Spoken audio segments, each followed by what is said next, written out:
Hey everybody, I'm Sean, I'm Cinda. and welcome to Series 2 of Album on the Table, and we have decided to delve into... The entire Beatles catalog. If I remember correctly, when we first met, you weren't much of a Beatles fan. No, I wasn't. Yeah, see, I grew up on the Beatles, so... And I did not. Yeah, it was kind of like second nature for me. So we have the stereo and the mono remasters, because, yeah, I'm that kind of Beatles fan.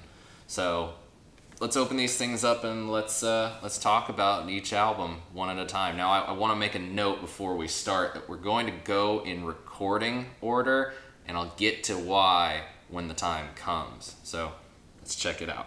All right, so the first Beatles album, Please Please Me, which I think wasn't actually released in the United States. I think this is just the UK version. I don't know, the music industry was as weird back then as it is now. I don't understand everything. But this is basically what brought the Beatles to the world. It's got I Saw Her Standing There on it. It's got Please Please Me, Love Me Do, which was one of their first big hits. It's kind of a mishmash of like covers and some of their first originals. I think as the story goes, George Martin like heard them and thought they were okay, like they weren't that great at their songwriting yet. So he's like, I think if we're gonna break these guys, they need to do like half of the songs are covers and then half of them are gonna be originals. You can even look on the back, they give the, like, because back in the day they actually credited songwriters on things. Yeah, so you can see McCartney, Lennon, Alexander. and then Alexander. Goffin King, Yeah. Dixon Farrell. Yeah.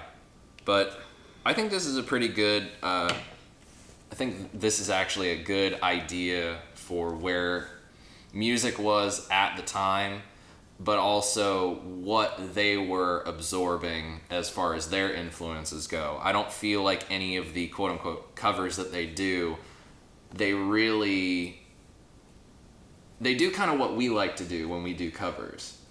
They took the songs that they liked and used their instrumentation and the band that they were to make the song their own. Well, the performance of Twist and Shout is just...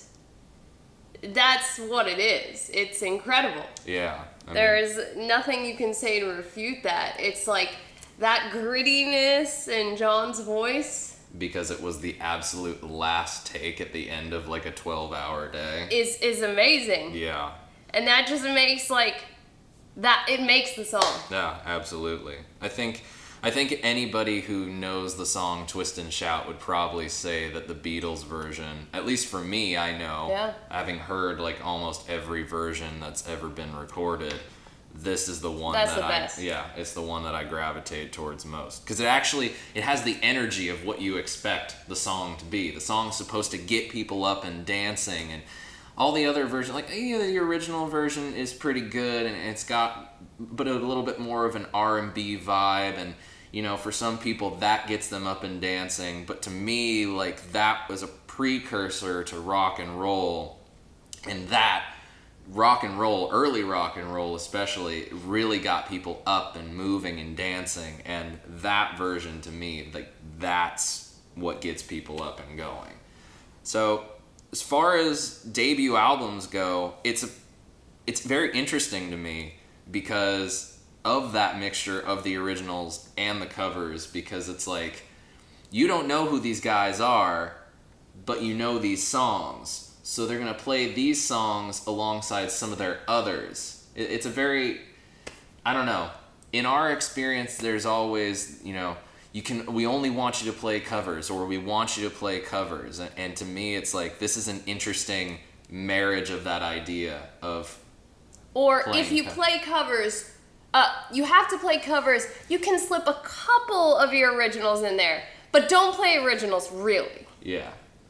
And it's very frustrating as an original band to deal with that, because you're like, do you not understand there never will be any new music, if you don't allow there to be any new music. And and as you'll find as we go throughout these albums, the amount of cover songs that are included on the albums as they grow, they get less and less. So on that note, Please Please Me, a great debut album from a legendary band.